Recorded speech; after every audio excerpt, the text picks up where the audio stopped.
Muy buenas a todos, bienvenidos de vuelta a mi canal. El día de hoy vamos a estar haciendo la revisión de este transistor, el B817. Este transistor llega a petición de un suscriptor que nos lo pidió en el comentario de uno de los videos anteriores. Como siempre vamos a estar haciendo la revisión con un multímetro y con el probador de transistores. También vamos a estar haciendo la revisión de su hoja de datos para comprobar todos los valores que este transistor debe estar midiendo. Sin más, comencemos. Muy bien, ahora vamos a hacer la revisión de la hoja de datos. Como podemos ver, esta es la hoja de datos del transistor que estamos revisando, el B817. Aquí a la derecha, a la izquierda nos dice que es un transistor del silicio del tipo PNP, un transistor de potencia, Power Transistor. En la descripción nos dice que viene en el encapsulado TO3PN y que este es el complementario del transistor D1047. Por lo tanto, el transistor con el código D1047 es un transistor del tipo NPN, mientras que este como complementario es del tipo PNP. En las aplicaciones dice que se utiliza para aplicaciones de salida de 60 watts con 140 voltios y 12 amperios máximo. Aquí en la descripción de los pines tenemos que el pin número 1 es la base, aquí lo vemos en la imagen, el pin número 1 es la base en anaranjado. En azul tenemos resaltado que es el colector, por lo tanto es el pin del medio. Y a su vez este pin está conectado al montaje del dispositivo en la parte trasera, es decir, que la parte trasera, es decir, el chasis del dispositivo, del transistor, la parte metálica, está conectado directamente al colector del transistor. Y en morado tenemos resaltado el emisor, que vendría siendo el tercer pin del dispositivo. Más abajo tenemos los rangos máximos absolutos, en donde se nos indica que el voltaje colector base máximo que puede existir es de menos 160 voltios. En amarillo tenemos que el voltaje colector emisor máximo es de menos 140 voltios. El voltaje máximo que puede existir entre emisor y base es de menos 6 voltios. Para la corriente, aquí resaltado en rojo, tenemos que la corriente del colector no debe superar los menos 12 amperios y puede llegar hasta picos de corriente, esto por tiempos muy cortos, de menos 15 amperios. En azul celeste tenemos resaltado la potencia de disipación del dispositivo, que a 25 grados centígrados, importante esta consideración, es de 100 watts, ya que a medida que va aumentando la temperatura este número varía. Y la temperatura de la unión es de 150 grados centígrados. Por supuesto, la temperatura de la unión nunca debe superar un máximo de un factor de corrección de la mitad o 50% de la temperatura de la unión. Eso quiere decir que no debe superar los 75 grados centígrados, porque así se diseña generalmente por seguridad para garantizar la vida útil de los transistores. Por acá abajo tenemos las características.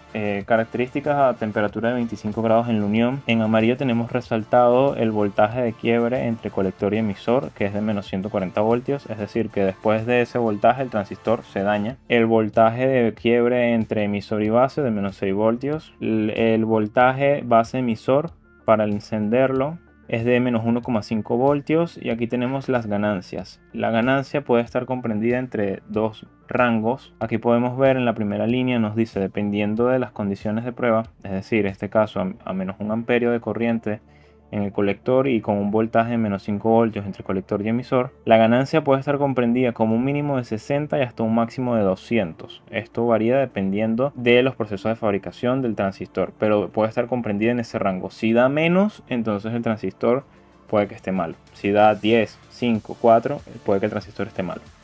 Igual acá tenemos otro rango de ganancia que, como podemos ver, es para una corriente de colector de menos 6 amperios y un voltaje de colector emisor de menos 5 voltios. Vemos que la diferencia entonces es la cantidad de corriente en el colector, que aquí es 5 amperios más alta. Entonces la ganancia estará comprendida en un mínimo de 20 y hasta un máximo de 200, por supuesto.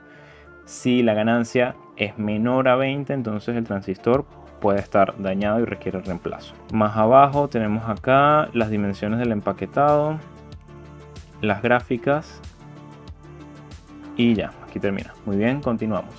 Muy bien, ahora lo que vamos a hacer es la comprobación del transistor con el multímetro. Para ello llevamos el multímetro hasta la función de diodo. Aquí le vamos cambiando la función hasta que diga que es de diodo. Aquí está en resistencia, continuidad, faradios. Ahora sí está midiendo diodo. Muy bien.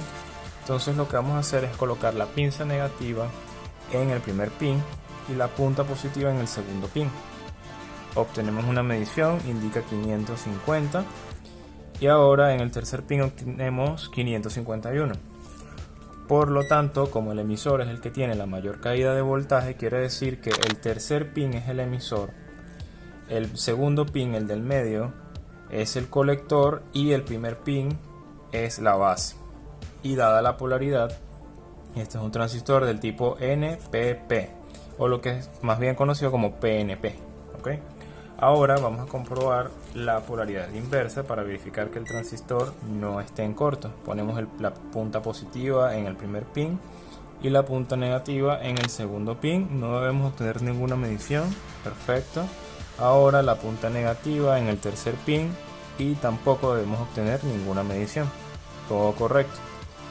No tenemos continuidad en la polaridad invertida. Ahora vamos a comprobar que no haya un corto o una fuga entre emisor y colector.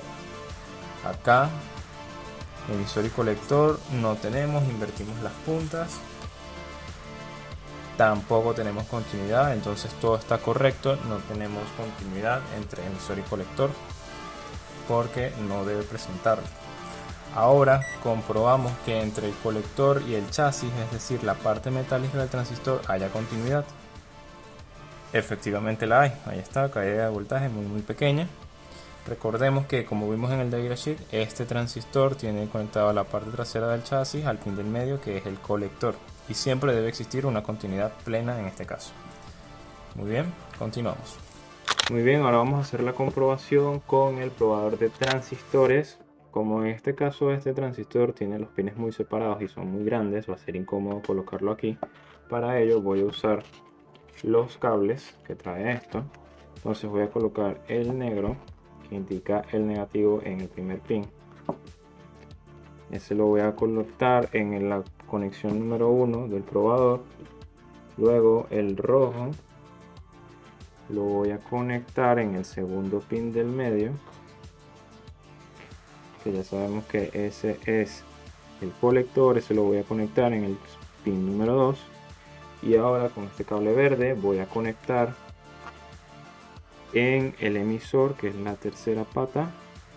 Bien, y lo voy a conectar en la tercera conexión del probador. Muy bien, ya lo tenemos conectado, entonces presionamos test. Ok, ya tenemos los resultados. Podemos ver que indica que es un transistor del tipo BJT de la polaridad PNP. Nos indica que el símbolo es este y que los pines son respectivamente: el 1 es la base, es decir, el negro, el 2 es el colector y el 3 es el emisor. Tiene una ganancia de 61, el cual se encuentra dentro del rango.